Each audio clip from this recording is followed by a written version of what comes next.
재미와 의미가 공존하는 생활의 별책 부록 책 이게 뭐라고.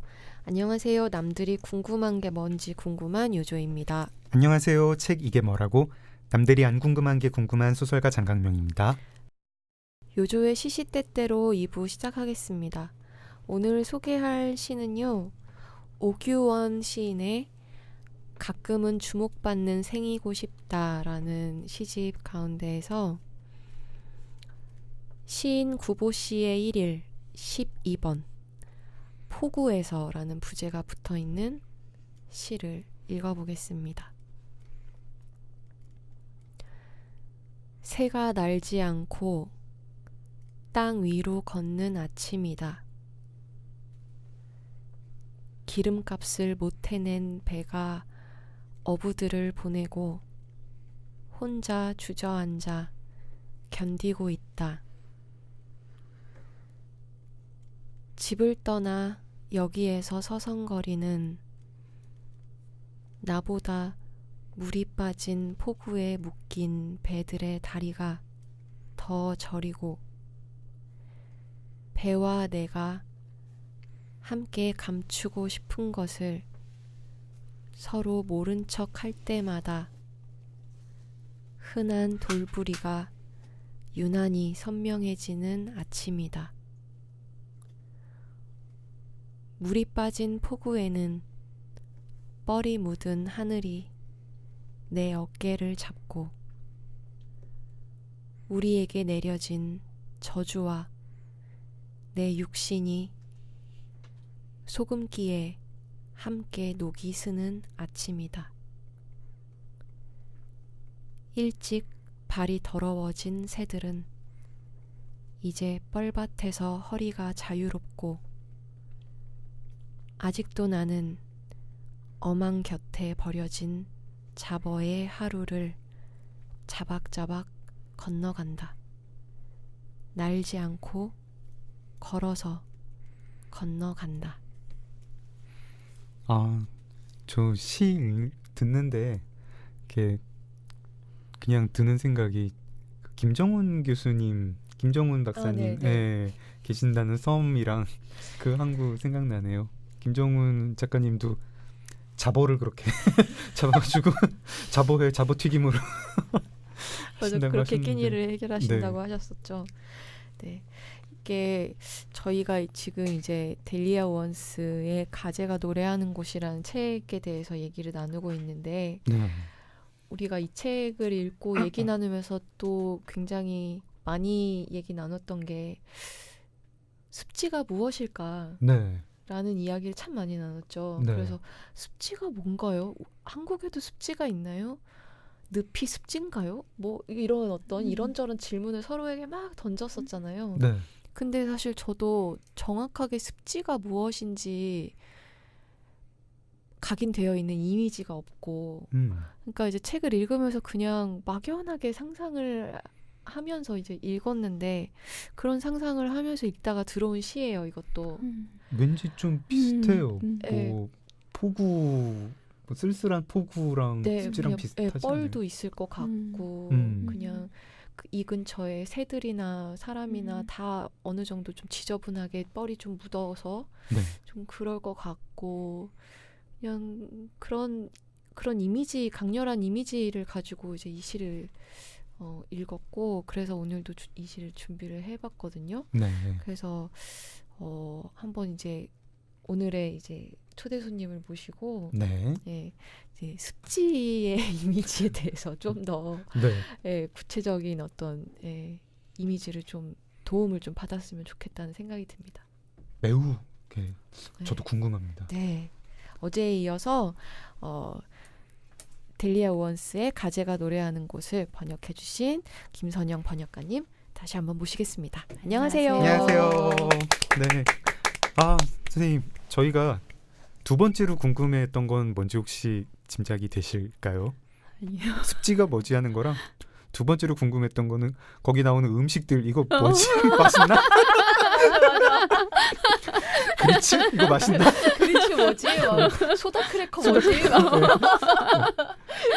그 세 번째로 궁금한 건 저만 궁금했었는데 그 궁금한 거 얘기했다가 되게 이렇게 다른 팀원들한테 망신당하고 뭐였죠?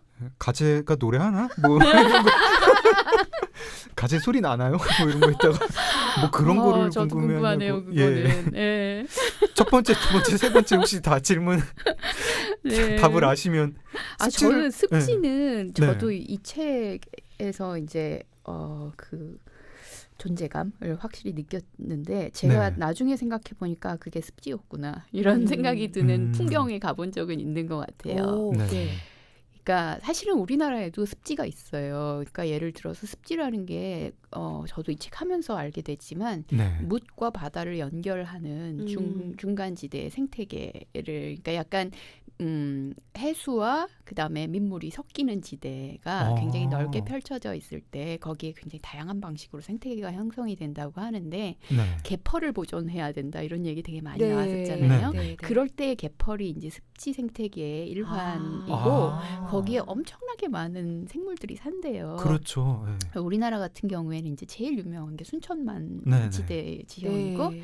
그다음에 고창에 제가 여행을 갔었는데 거기에 고창 운곡 람사르 습지라는 들어본 것 같아요. 람사르 네, 습지 람사르 협약 뭐 하는 습지 보호를 하는 그 네. 기관에서 이 생태계 보존을 하도록 만들어 놓은 지역인데 거기에 들어가면은 정말 완전히 그 녹음에 아주 작은 그 산책로가 나 있어요. 네. 밑 바닥으로는 연못하고 무른 흙들이 있고 그다음에 네. 엄청난 숲들이 있거든요. 아.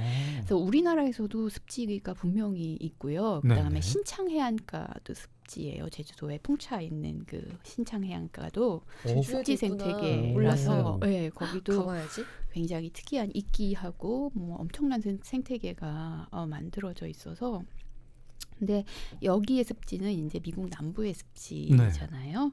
네, 미국 남부의 습지는 이제 당연히 우리나라에 비해서 엄청나게 넓을 것이다라고 생각하면 되고 네. 그 안에 우리가 생각하는 모든 종류의 생태계들이 얽혀 있는 거고 그 물길들이 이렇게 민물과 이게 호소라는 말이 뭐냐고 말씀을 많이 네, 하시는데 맞아요. 이 네. 호소라는 거는 사실은 이 물이 이 묻에 고여 있는 모든 형태를 호소라고 하니까 아. 호수도 호소고 늪도 호소고 석호도 그렇고 산호초로 둘러싸여 있는 그런 곳도 호소라고 할 수가 있는 거예요. 그러니까 네. 그게 약간 민물과 소금물이 섞인 부분도 있고 그냥 민물일 때도 있고. 아. 이 네. 소설의 습지는 노스캐롤라이나 습지인데 습지인데 여기서 어. 되게 특이한 거는 네. 이 미국 남부 습지에 사는 풍경이 굉장히 특이하거든요. 그 특이한 걸 만드는 게 여기 잠깐 나오는 스페니시 모스라는 식물이에요. 아, 그 하얀- 선생님이 저기 뉴올리언스 습지를 또 다녀오셨다면서요. 거기 풍경이랑 같이 그럼 좀 설명을 해주십시오. 뉴올리언스도 사실은 문학의 네. 배경이 많이 됐던 그러니까요. 곳이거든요. 특히 저는 앤라이스의 팬이라서 그 뱀파이어 뱀파이어와의 연대기들이랑- 인터뷰에 나오는 네. 그다음에 스팅이 이제 버번 스트리트의 달을 불렀잖아요. The Moon Over Bourbon Street라는 노래가 있는데 이게 이제 그 동네의 이야기인데 여기가 부두교하고 그 그렇죠. 습지 생태계로 굉장히 유명해서 이 습지 생태계에서 되게 특이한 그 부분에 그러니까 미국 남부의 습지 생태계에서는 이 스페니시 모스라는 식물이 하얀 사람의 머리카락 같은 그런 이 행잉 플랜트죠. 그게 나무에 굉장히 많이 걸려 있어요. 이렇게 축축 늘어지면서. 그 그러니까 이 생태계 자체는 네. 참나무나 이런 거는 우리 생태계에도 있는데 네, 거기에 굉장히 그게 엄청 크고 일단 미국이니까 엄청 크고 그 무슨 이렇게 공포 영화 같은 데서 네. 미국 남부가 배경인 공포 영화에서 그래서 보트 타고 가면은 가는 그 부분이죠. 가로등도 하나도 없는데 막 이렇게 그 하얀 하얀 머리카락 같은 같은 게 귀신 예, 처녀 막 귀신 머리 흩날리고 프로에 친 것처럼 있고 밑에는 예. 갈대밭 그것도 엄청 큰 억새 그러다 풀들이 어떤 섬에 있고. 내려가서 거기서 부두교 주술사한테 그렇죠. 뭐 받고 오는 거죠? 계약하고 예. 오는 거죠? 예, 그래서 막 닭 이렇게 잡고 네. 닭 잡고 피 나오고 음. 막 그런 그렇구나. 그 이제 뉴올리언스 습지는 가보시면 좀 어떤가요? 그러니까 여기서 제가 이제 되게 궁금한 게 파도가 친다고 할 때도 궁금하고 뭐 수영하는 장면들 나올 때 물이 그렇게 깨끗한가 이런 생각도 있고 일단 뉴올리언스는 동식물이 노스캐롤라이나랑 엄청나구나. 또 다르니까 예. 그냥 이런 게 습지구나 이 정도밖에 저도 노스캐롤라이나 습지는 꼭 가보고 싶어 엄청나게 크다고 하더라고요. 아. 거기는 정말 유명한 엄청나게 커다란 습지가 있다고 들었는데 네. 파도가 치는 부분은 이제 바다 아예 바다인 거고 네.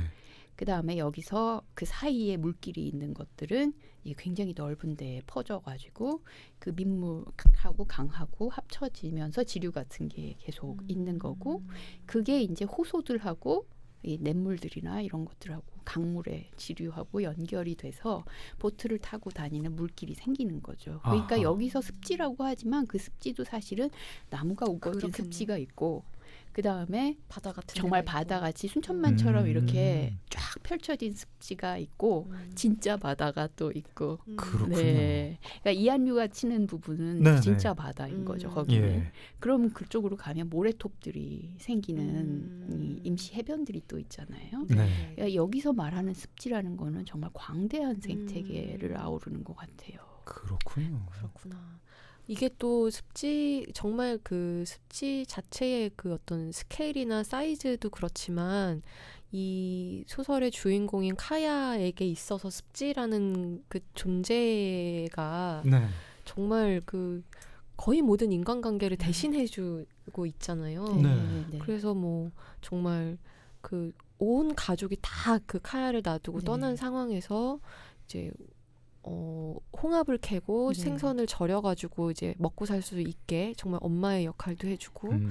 막 그 침입자들이 이렇게 불시에 침입할 때 뭐 이런 그 숲을 같은데 숨을 수 있게 그러니까 보호해주는 네. 아버지의 역할도 해주고 네. 그렇죠. 그리고 뭐 저녁 때마다 날라오는 뭐 갈매기 떼라든지 뭐 여러 가지 다양한 뭐 조개나 뭐 이런 것들로 정말 친구의 역할까지 해주고 뒷부분에는 이제 파도를 통해서 이제 파도의 애무를 통해서 이제 어떤 연인의 어떤 그런 것까지 이제 늪을 통해서 경험을 하게 하는 그래서 정말 그 단순한 스케일의 문제도 중요하지만 카야라는 어떤 인물을 정말 정말 그 살게 해주는 네. 네. 예, 그런 또 존재가 습지인 네. 것 같아서 더 습지가 뭔지 더 궁금했던 것 같아요. 네. 읽는 내내 어떻게 저는- 생겼을까. 네.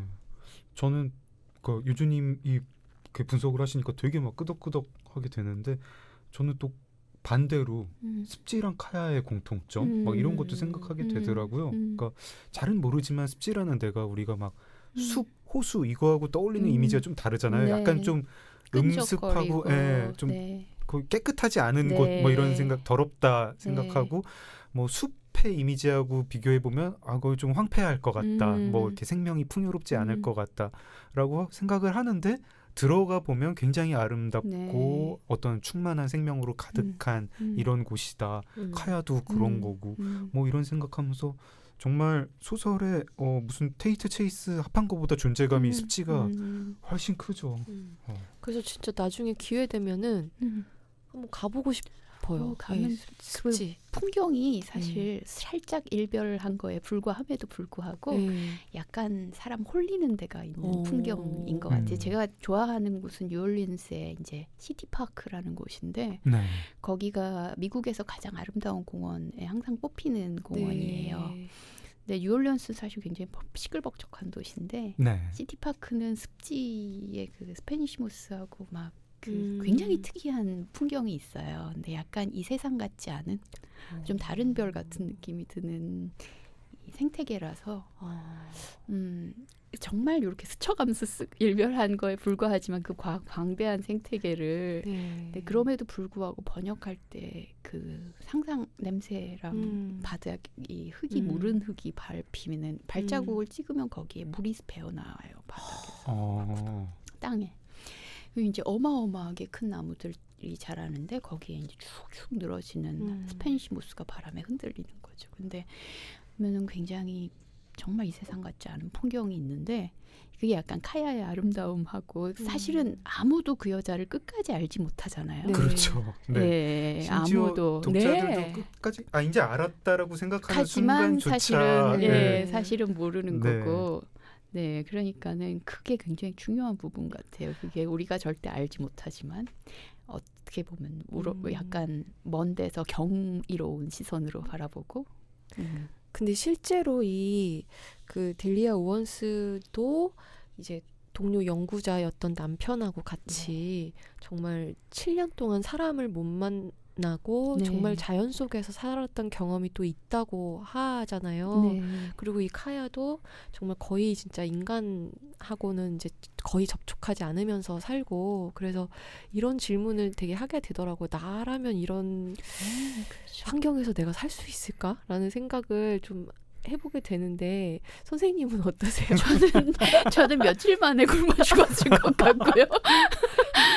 아니 이게 굶는 것도 굶는 건데 네. 너무 무서울 것 같아요. 너무 저는. 무서울 것 같아요. 정말로. 네. 전 작가님 어떠세요? 이런 고립생활. 저 진짜 너무 무서울 것 같아요. 저는 사실은 이렇게 한 어릴 때 꿈이 좀 이런 거였어요. 그러니까 늪이나 습지에서 살고 싶은 게 아니라 제가 이제 살고 싶었던 데는 고립돼서. 뭐 캐나다 중부에 뭐 인구 밀도 정말 낮은 데 있잖아요. 숲 네, 네. 거기서 뭐 이렇게 통나무 숲 같은 데서 무슨 뭐 막 그런 판타지가 있었죠. 뭐 늑대랑 친구가 된다든가 뭐 가끔 그렇게 사는 잭 런던 사람도 소설 같은. 네. 화이트펜 같은 거 하나 네. 키우면서 뭐 그런 게 있었는데, 그 말을 이제 아내한테 했더니 아내가 정말 굉장히 굳건한 조언을 저한테 해줬고, 그냥 아파트에서 살아야겠다 뭐 이렇게. 네. 나중에 뭐 한두 달 정도는 뭐 가서 뭐 레지던스 같은 거 할 수는 있지 않을까요? 근데 저는 괜찮을 것 같아요. 가서 외로운 거는 문제가 아닐 것 같고, 그냥 뭐 치킨 배달이 안 된다 뭐 이런 게 오히려 좀 아쉽고, 편의점 근처에 없어가지고 내 캔에 10,000원 이게 없다. 그치, 뭐 그냥 사람은 안 만나도 또 괜찮을 것 같기도 되게 하고. 이렇게 말씀하시는 거 보니까 굉장히 빠른 시일 안에 네. 나는 자연이다에서 만날 수 있을 것 같은 강력한 그 기운이 느껴진다. 솔직히 저기 그런 식으로 한번 살아보지 않으실래요? 이러면은 할 거 하고 싶죠. 수락하죠. 근데 참 그런 게, 왜 가재가 노래하는 곳 생각할 때는 이렇게 아름답다 이러다 나는 자연이 그건 아니. 현실은 그쪽에 훨씬 가까울 것 같아요. 나는 자연입니다. 출연자 및 관계자 여러분 죄송합니다.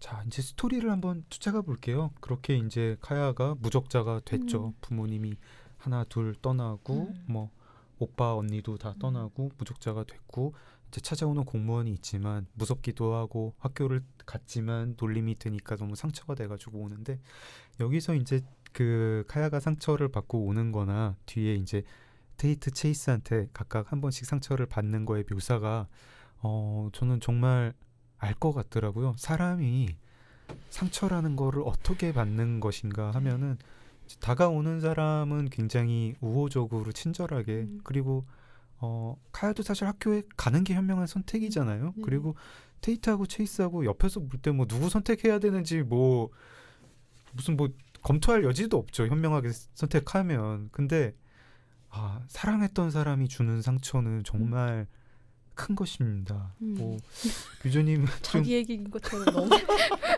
얘기하지 말고 굉장히 그 감정이입하시는 객관적으로 포인트가 있는 것 같아요. 좋겠습니다. 아닌데. 근데 유주님 뭐 그런 적 없으세요? 어떤 이게 분명히 현명한 선택인데 내 마음이 어쩔 수가 없어가지고 그냥 어리석은 선택을 하게 되는, 다른 사람이랑 차단하게 되는, 이 사람을 만나야 되는데 이 학교를 가서 이 아이들과 어울려야 되는데, 내가 카야가 물론 되게 자존심이 센 소녀이긴 한데 어떻게 보면은 되게 이상한 네. 케이스라고 생각이 되지만, 또 현대인 모두가 다 공감할 수 있잖아요. 우리 네. 다 우리가 고립됐다고 생각하고 네. 다 맨날 어디 나가가지고 상처받고 상처를 돌아와서 받는다. 집에 와서 혼자 울면서 이제 밤에 이제 내가 나 왜 제일 이렇게 불쌍해. 외롭지? 막 이렇게. 갈매기라도 있으면 네. 좋겠어. 그렇죠. 그러면서 또 뭔가 이제 또 위안받는 거 뭐 하나 있어가지고 무슨 넷플릭스 드라마라든가 이런 걸로 홍합처럼 이제 자기를 위안을 받는데, 그런 게 참. 근데 저는 이제 카야도 카야의 어떤 외로움이나 카야의 어떤 고립도 이해가 가면서 저는 또 그 이 테이트가 이제 상처를 주잖아요, 네. 카야한테. 네. 근데 저는 그 마음도 이해가 너무 이해가 가는 가요. 거예요. 네. 그러니까 만약에 내가 테이트라고 했을 때 네. 카야가 아무리 아름답고 아무리 음. 매력적이고 그렇다고 하더라도 그 카야의 인생을 내가 과연 감당할 수 있을까라고 하면 좀 부담스러울 것 같은 거예요. 그 저 친구가 사람을- 나쁜 친구가 아니기 때문에 좀 네. 그런 선택을 한 것 같아요. 그 시점에서. 내가 저 사람을 사랑하면 평생 이렇게 고립돼서 살아야 되나 약간 이런 생각도 할 것 같고 정말 그 세속적인 어떤 그 즐거움이라는 것도 아는 사람이기 때문에 당연히 갈등이 될 수밖에 없었을 것 같고 저 같아도 좀 그렇게 비겁한 선택을 하고 상처를 주지 않았을까라는 생각을 하게 되더라고요. 그 시점이 굉장히 네. 네. 개연성이 있는 것 같아요. 그 테이트가 그런 생각을 하고 그런 일을 하는 시점이 예, 그게 이제 자기도 전혀 다른 상황에 처음으로 놓이게 그렇죠. 되는 상황이잖아요. 근데 그 관점이 자기가 이때까지 그 안에서 보고 있던 관점을 어느 순간 밖에서 보게 되는 상황이 굉장히 정확한 것 같아요. 뭐, 개연성이. 예, 예. 여기 이 정도까지는 스포일러 아닐 것 같고 뭐 음. 청취자분들도 궁금해하실 것 같으니까 고등학생 때 이제 이 카야에 빠져가지고 애틋한 굉장히 플라토닉하면서 조금 글 약간 가르쳐주고 에로틱한 뭐 하면서 사랑을 네. 하는데 대학을 이제 대도시로 가게 됐고 가자마자 교수님한테 발탁을 받고 카야한테는 뭐 금방 돌아올게라고 하지만 어디 이제 뭐 19살짜리가 대학교 가면은 1학년이라는 게 예, 이해가 되죠. 그냥 뭐 여러 가지 유혹하고 별도로 정말 이렇게 네. 시야가 넓어지는 네. 이렇게 시골 깡촌에 있다가 네. 대도시에 가서 어떤 자기의 야심 같은 것도 깨닫게 되고 저도 너무나 이해가 되는데 오히려 이해가 안 되는 건 거기 가가지고 바람을 안 피우는 게 이해가 안 돼요. 그렇죠. 네, 그 가면 이제 뭔가 좀 이렇게 뭐 무슨 뭐 캠퍼스 러브 같은 게 펼쳐져야 될 것 같은데 거기서도 아니야, 카야를 못 잊는 게 테이트가 그래도 진지한 데이트 몇 번 했다고 네, 얘기했잖아요. 여자 사귀었다고 사귀었다. 얘기하죠. 아 그렇구나. 그러니까 네. 이해 책을 가네. 좀 테이트 꼼꼼하게 미안해. 읽어주시겠어요?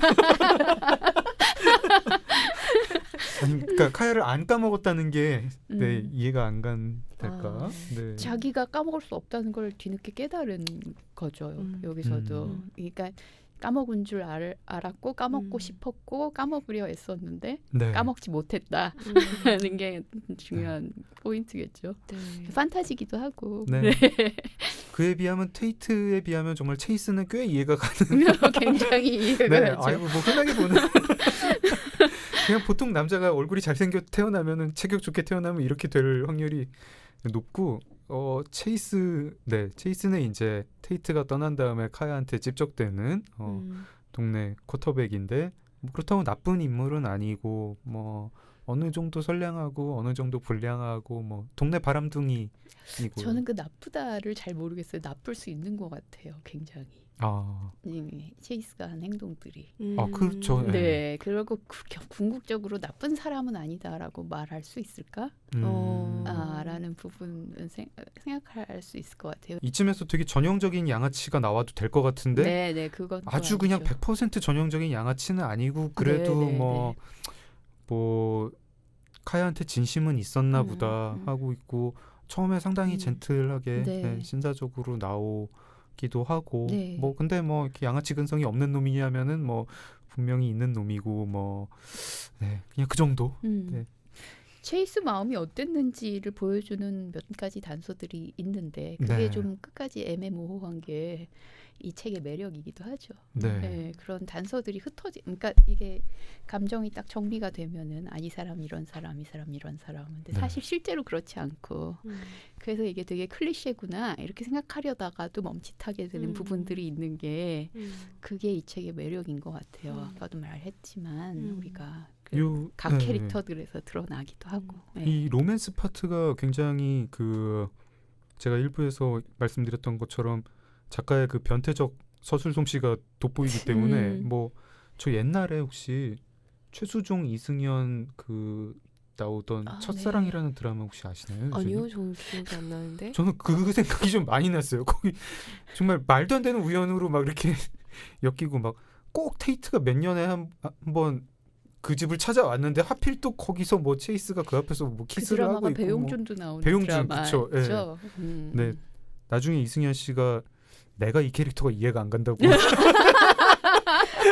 아 진짜. 네. 정말 시청률이 기록적인 아, 역사적 시청률을 기록한 네. 네 그런 거였는데요. 그랬구나. 저는 그 이제 이게 아까 장 작가님 말씀해주셨던 것처럼 다양한 장르가 이제 녹아 들어간 네. 소설인데 이제 중반부에 이제 그 이제 로맨스 집중 네. 이제 그 파트가 있잖아요. 이제- 우리가 성장 파트가 가슴 아파가지고 그냥 건너뛰고 로맨스로 재밌는 로맨스로. 이제 성장 파트 네. 넘어가고 이제 로맨스 파트가 저도 참 좋았는데 네. 그 저는 또 되게 통쾌하게 좋았던 것이 카야가 그 체이스한테 정말 몸으로 끌리는 어떤 그 네. 그 네. 마음이 네. 되게 좋았어요. 네. 충분히 그럴 수 있고 음. 네. 그러니까 저 새끼 나쁜 새끼이고 음. 내가 쟤를 만나면 좋을 득이 될 거 없고 내가 쟤를 사랑하는 것도 아닌데 네. 아 그냥 쟤랑 자고 싶어라고 그냥 그거를 순순히 받아들고 난 지금 외로우니까 그냥 쟤랑 만나야겠어라고 그 자기 욕망을 네. 인정하는 그게 되게 좋더라고요. 네. 네. 이해할 수 있을 것 같고. 네. 네. 처음부터 그 친구한테 커다란 환상이 있었던 게 아니잖아요. 네. 카야가. 그럼에도 불구하고 외로워서 붙어 있는 것도 음. 계속 매달리고 그것도 이해가 너무 갔어요. 네. 네. 옆에 있다는 것 자체가 좋아서. 사실 우리도 그렇게 그럼요. 관계하는 그럼요. 그 관계가 음. 많이 있지 않나 싶고 네. 나 이렇게 말을 이렇게 조심스러워지지 말이 네. 그러니까 정말로 정말 내가 이 사람을 온전히 사랑하기 때문에 온전히 좋아하기 때문에 옆에 두는 사람도 있겠지만 그냥 그 정도는 아니지만 그냥 일단 내가 외로우니까 일단 내가 지금 온기가 필요하기 때문에 라는 마음으로 그런 이기심으로 그냥 일단 옆에 없는 것보다 낫다라는 심정으로 두고 있는 관계들 진짜 누구나 다 그런 경험이 있을 것이기 때문에 그래서 진짜 거기가 너무 저는 좀 많이 와닿았고 이해가 되고 저는 이제 소설가로서 이거 좀 배우고 싶다고 한 부분이 아까 요조님이 말씀하신 그런 부분이었어요. 특히 이제 한국 소설 또 이제 요즘 소설은 안 그런데 옛날 소설 옛날 한 세대 전에 한국 소설을 읽을 때 어떤 그런 불쾌한 것들이 있는데 그거하고 되게 다른 게 뭐 그냥 외로워서 체이스를 찾는다기보다 거의 그냥 유욕이거든요. 욕정. 예. 그 욕정의 묘사가 굉장히 길고 그 되게 이제 뭐 이렇게 막 애둘러 가는 게 아니라 정말 그냥 쫙 묘사를 하는데 그게 뭐 이렇게 뭐 좀 뭐 안 좋게 보여지지가 않고 아름답게 되게 묘사를 잘 하고 있습니다. 이건 그냥 단순히 뭐 어떤 여성 작가라서 그런 거가 아니라 오 대단하다. 우리가 감정 묘사만 맨날 이렇게 뭐 아름답고 섬세하다 이렇게 흔히들 소설가들이 뭐 얘기를 하는데 야 욕정을 육체의 욕망을 이렇게 이런 식으로 접근을 할 수가 있구나. 그런 거 나중에 좀 써먹어 보려고요. 이거 다시 보면서 좀 연구해가지고. 네, 아이가 어른이 되는 순간에 그 바다하고 맺는 관계가 있잖아요. 네. 거기 굉장히 인상적이었어요. 그런 맥락에서 진짜 굉장히 인상적이었던 것 같아요. 맞아요. 네. 자 이제 재밌는 로맨스 파트가 지나가고 벌써 끝나요? 그래요? 더 재밌는 스릴러 파트로 네, 이제 뒷부분이죠. 네. 뒷부분에 가면 이제 카야가 이제 법정에 이제 출두를 하게 돼서 재판을 거기 가기 전에 네. 네. 이 그 시의 얘기를 조금 하면 안 될까요? 좋아요, 네네네. 좋아요. 좋습니다. 어떤 얘기를 그 시 얘기가 저는 중요한 것 같아요. 그렇죠. 중요하죠, 네, 중요하죠. 이 소설에- 근데 중요한데 이게 스포일러 될까봐. 네. 스포일러라고 말하는 게 스포일러 아니에요? 아 그러네. 아니 괜찮습니다. 아니 처음에 왜 네. 카야가 왜 시를 그렇게 이 책에 시가 왜 이렇게 많이 나올까 그 얘기를 네. 했잖아요. 저도 예. 그 생각을 되게 많이 했거든요. 근데 어떤 시를 쓰느냐가 되게 중요한 것 같고 그 네. 시가 테이트가 갖는 의미가 단순히 기능적인 좋은 남자가 아니라 사실 훨씬 더 중요한 역할을 하고 있는 것 같거든요. 그 시와 관련해서. 그래서 그 얘기는 제가 꼭 하고 네. 싶었는데요. 네. 네, 그 테이트가 처음에 소개되는 시점, 네. 캐릭터로 소개되는 시점이 테이트가 시를 발견하는 시점이거든요. 시를 읽을 줄 알게 되는 시점. 네. 네, 그러니까 사실은 시라는 게 아까도 말씀드렸듯이 사실 이 세계가 문명의 소음 같은 거, 언어의 소음, 문명이나 언어의 소음들이 있잖아요. 네. 그 막스 피카르트의 침묵의 세계 같은 데서 얘기를 보면 이제 침묵이 꼭 필요한데 그걸 문명이 잠식해 들어가고 있을 때 오. 형용할 수 없는 것의 세계를 아, 형용하려고 하는 유일한 언어가 시라고 하거든요. 네. 말하면은 어떻게 보면은 이제 테이트가 시를 읽을 줄 알게 되고 그 시에서 감정을 느끼는 남자잖아요. 네. 그렇죠. 근데 카야는 어떤 면에서는 존재 자체가 언어로 표현되기 되게 어려운, 문명의 언어로 표현되기 그렇죠. 어려운 네. 부분이 있고 그 부분에서 카야가 내가 어떤 시를 써야겠다라고 생각하는 부분이 있어요. 아. 나는 그 시가 난해하거나 사변적인 것이 아니라 의미가 명쾌하게 드러나는 시를 쓰고 싶다. 나중에 아. 언젠가 시를 쓰고 싶으면. 네네. 그러니까 자기 자신을 투명하게 드러내는 시를 쓰고 싶다라고 생각하는데 테이트가 카야한테서 보는 게 그 시, 그러니까 카야는 시를 쓰는 사람이 아니라 어떻게 보면 시 그 자체처럼 보이고 그 시가 습지에서 나오는 자연의 노래, 가재의 노래인 것 같고 그 다음에 테이트가 시를 읽을 줄 알고 시를 읽는 법을 배운다는 게 그 다음에 테이트가 왜 이 여자를 사랑하는가 하고 굉장히 연관이 되어 있는 것 같고 그 다음에 그 중간중간 나오는 시의 타이밍들이라는 게 다른 어떤 언어로도 표현할 수 없는 부분에 카야가 그런 걸 떠올리는 네, 부분. 예.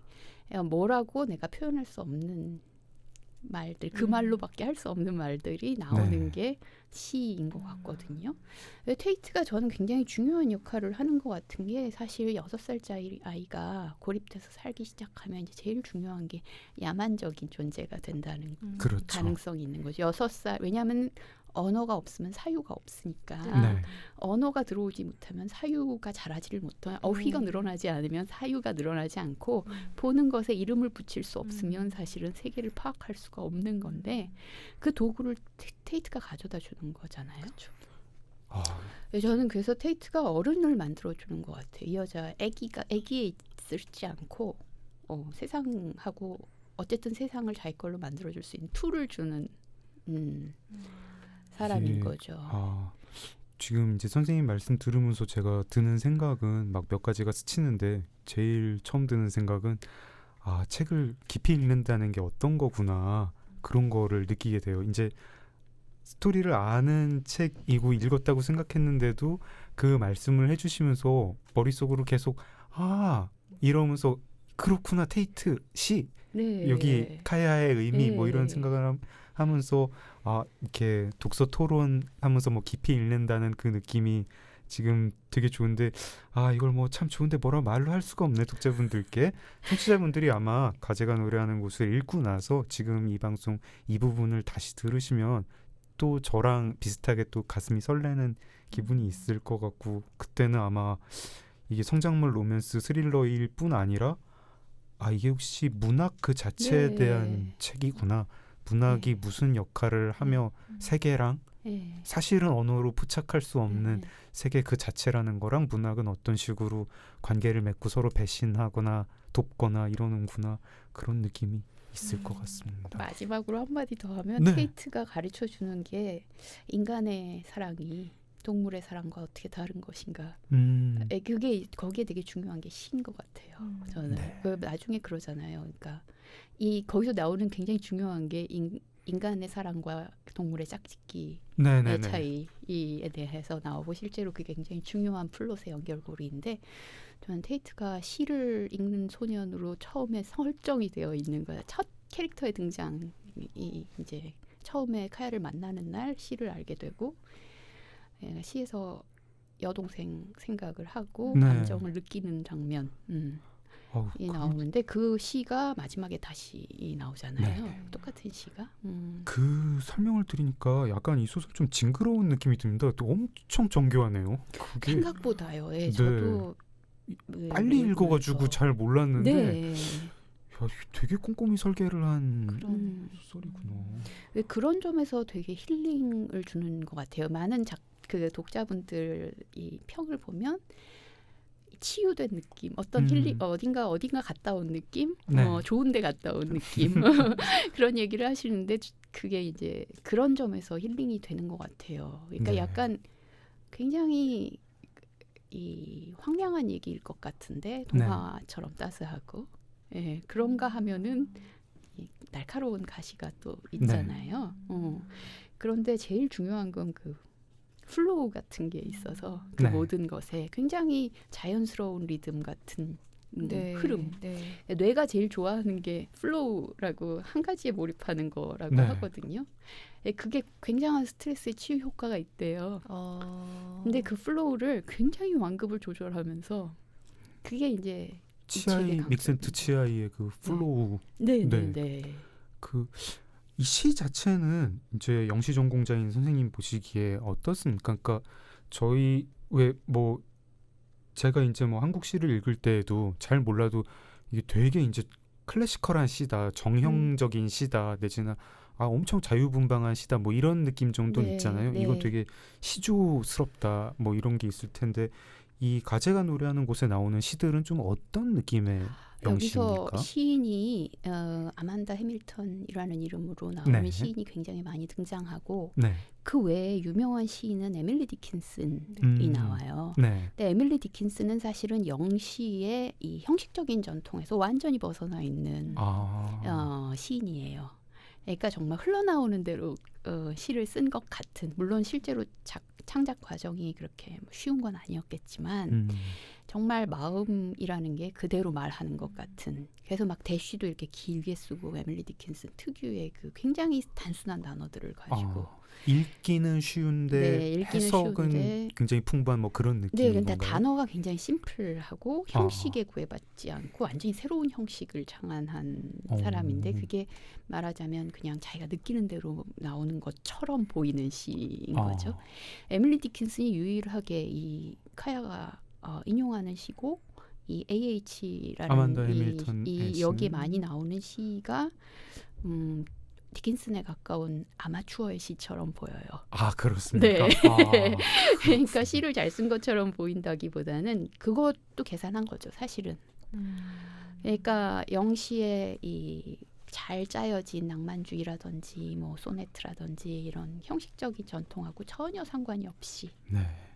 미국시 쪽에서는 자, 로맨스 파트가 마무리될 때쯤 이제 스릴러 파트가 시작이 되는 것인데 기본적으로 이렇습니다. 이게 그 살인 사건인지 그냥 우연한 사고인지가 벌어지는 게 1969년이고 재판이 1970년까지 이어지고 미국 시골 남부의 엄청 깡촌이기 때문에 이게 또 이 스릴러로서의 그 재미를 만들어주는데 아주 좋은 것 같아요. 맞아. CCTV도 없고 과학 수사도 없고 뭐 감식도 없고 아무것도 없어서 정말 알 수가 없어요. 이 범인이 누군지 그냥 다 증언 듣고 뭐 멀리서 봤다 뭐 이런 그런 상황이라 가지고 미스터리가 참 2019년에 CCTV 많은 서울 마포구에서는 일어나기가 참 힘들잖아요. 네. 그냥 주변에 그럼요. 하다못해 핸드폰으로라도 다 누가 찍는데 이거는 정말 뭐지 싶은 거고 이 체이스가 죽은 정황도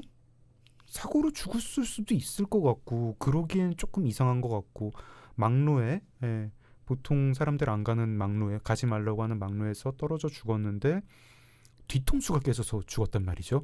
거기서 떨어지면 이렇게 이마가 깨질 것 같은데 뒤통수가 떨어져 죽었고 거기 이제 그 천조가리가 나오는데 깃털이 있는데 이거는 카야하고 연관이 돼 있는 걸 굉장히 강력히 암시하지만 그날 묻었는지 그 전에 묻었는지 알 수가 없고 카야의 그날 행적도 그린빌이라고 하는 어떤 네. 다른 지역에 가 있는 알리바이가 있고 있는데 주변에 발자국도 작정하고 오면 못 올 거 조금 힘들 것 같긴 한데 올 수도 있을 것 같고 멀리서 봤다고 하는 사람도 있는 것 같은데 사람을 본 게 아니라 배를 본 거고 뭐 비슷한 사람 남자가 갔다고 한 것 같은데 변장하면 그렇게 할 수도 있을 것 같고 아닐 것 같기도 하고 뭐 여러 가지 하여튼 헷갈리게 합니다. 카야 본인도 여기서 굉장히 헷갈리는 모습을 보여주고 사실 독자 입장에서 의심하게 되는 또 다른 인물들도 있고 하다 보니까 야, 이거 스릴러로서도 여기가 재미있고요. 이제 관점이 이제 약간 카야를 보는 변호사와 검사의 네. 공방으로 네. 이렇게 가게 되죠. 네. 근데 말씀하신 것처럼 그런 시대적 배경 때문에 되게 뭔가 그런 전문적이지 않고 좀 어설프고 모호한 그런 증거들이 오히려 이 책 속에서는 굉장히 그 어떤 그 미스터리한 어떤 상황 자체를 굉장히 효과적으로 표현을 해주고 있고, 그래서 저도 읽으면서 계속 진짜 카야가 죽였을까? 아니면 혼자 떨어져 죽었을까? 아니면 저는 진짜 이런 생각도 했어요. 점핑이랑 그 테이트에 그냥 테이트하고. 주변에서 네. 도와서 카야 대신에 이 사람을 네. 죽인 것일 수도 있다. 이렇게도 생각해보고 정말 되게 어떻게든 이렇게 생각이 가능한, 예, 그러다가 이제 마지막에 이제 저는 정말 이제 이때쯤 읽을 때는 이렇게 바라는 게 끝에 가서 뭐 진상은 아무도 모른다 이렇게만 끝나지 말아달라 막 이런 가끔 그렇게 끝나는 네, 소설도 있잖아요. 있죠. 그럼 약간 좀 뭐 문학적 완성도와 별도로 좀 배신감, 네. 허탈함 이런 게 있는데 스포일러는 우리가 말씀드릴 수 없지만 그런 배신감은 없다는 점, 맞아. 네, 청취자분들이 저도 되게 불안했어요. 음. 진짜 그냥 네. 별 얘기 없이 그냥 음. 정말 미스터리한 사건으로 그냥 끝나는 걸까라고 음. 생각했는데 아니라는 거. 네. 굉장히 말하자면 종지부를 딱 찍어주는 소설이죠. 어떤 면에서. 아 근데 그 종지부도 너무 멋있게 찍었어. 네. 여기까지만 얘기해. 네. 근데 그것도 신선한 것 같아요. 네. 종지부를 찍어주는 소설이나 이야기가 요즘 별로 흔치 않아요. 그렇죠. 아니, 의외로 네. 시원하게 찍어주는 그 드라마든 영화든 아니면 이야기가 흔치가 않아요. 사실 이제 그 영미 소설에서 뭐 대중의 뭐 호응과 대중의 환호와 평단의 뭐 평가를 다 쥐었다고 하는 이제 뭐 문단 문학 소설들이 추리 소설 기법 활용한 게 너무 많아가지고 이제 뭐 딱히 뭐 추리 소설 요소를 도입했다는 것 자체는 별로 특이한 것도 아니잖아요. 좀 기왕에 앞을 시작을 그렇게 하면 마무리도 좀 잘 지어줬으면 좋겠다 하는 마음이 있었는데 참 델리아 오원스 작가님, 네 그래 유인. 네, 정말 그 근사하고 아름다운 종지부를 이 책을 읽으시면서 꼭 확인해 주셨으면 좋겠다는 바람을 좀 전해드리고 싶고요. 우리가 이렇게 얘기 나누다 보니까 이제 벌써 네, 아쉬운 작별의 시간이 이제 다가와 버렸어요. 저희가 뭐 꼭 무슨 소설을 다 들려드린 것처럼 이렇게 들으실 수도 있는데 청취자 여러분이 굉장히 일부만, 그것도 아주 피상적인 몇 부분만 들려드렸음을 말씀을 드립니다. 네. 저기 마무리 용 질문을 그럼 좀 몇 개 드려볼까요? 네. 네. 우리 종지부는 왜 이래요? 네?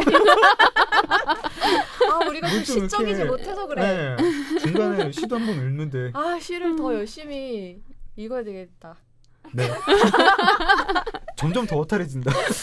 네, 선생님의 앞으로의 계획을 좀 들어보고 싶습니다. 앞으로 또 지금 혹시 또 번역하고 계신 책이 있으신지. 예, 지금 이제 나오는 책이 있고요. 네. 근데 이걸 말씀을 드려야 되는 건지 해주세요. 저기 문학동네에서 지금 나오는 책이 이제 인스타그램의 시인이에요. 근데 인스타그램의 시인? 네, 제목인가요? 이르사 데일리 월드라는 그 흑인 모델이었던 아가씨인데 이제 뿌리를 찾아서 자기 나라로 남아프리카 공화국으로 갔는데 성장 소설 형식으로 자기 얘기를 두 편의 책으로 냈어요. 하나는 이제 시고 하나는 자서전 형식의 산문과 시가 섞인 책이고, 그래서 두 책이 쌍으로 나오게 될 것 같고, 네. 예전에 번역했던 솔로몬의 노래가 이제 토니 모리슨 작가님이 별세를 하셨고, 이제 그거 교정을 마쳤고, 예, 몇몇 원고들이 더 이제 남아 있고요. 네. 다음에 시녀 이야기에 속편이라고 소편이 하셨죠? 네. 9월 10일에 이제 미국에서 발간이 되는데 그 책을 작업하게 될 것 같습니다. 바쁘시네요. 진짜. 네. 그럼 싫어. 번역 작업 외에 또 뭐 혹시 뭐 이제 구상하시는 거라든가 준비하시는 뭐 그런 계획 같은 게 혹시 있으실까요? 사실은 작년서부터 이제 책을 쓰려고 준비를 하고 있는데요. 기대됩니다. 어떤 책인가요? 몇 가지 책이 제가 구상하고 있는 책들은 몇 가지 있는데 너무 창피해서 아직 여기서 말씀을 드릴 만한 단계도 아니에요. 사실은 저는 이제 평생 사실 덕후의 아이덴티티로 살아왔는데 제가 가장 사랑하는 저의 팬덤은 제인 오스틴과 셰익스피어 네. 이고 평생의 팬덤이라고 할 수 있고 이게 이제 제가 영문학을 하고 이걸 할 수 있도록 계속 밀어온 힘이죠. 그 이야기들에 대한 매혹이. 그다음에 두 번째는 제가 라이브 퍼포먼스 모든 형태의 공연을 정말 좋아하는데 네. 이제 런던에 가가지고 제가 공연을 거의 80편을 본 것 같아요. 그래서 런던의 공연장들과 거기서 본 제 감상들, 공연들에 대한 감상과 이제 공연장들에 대한 소개와 이런 거 생각하고 있고, 네.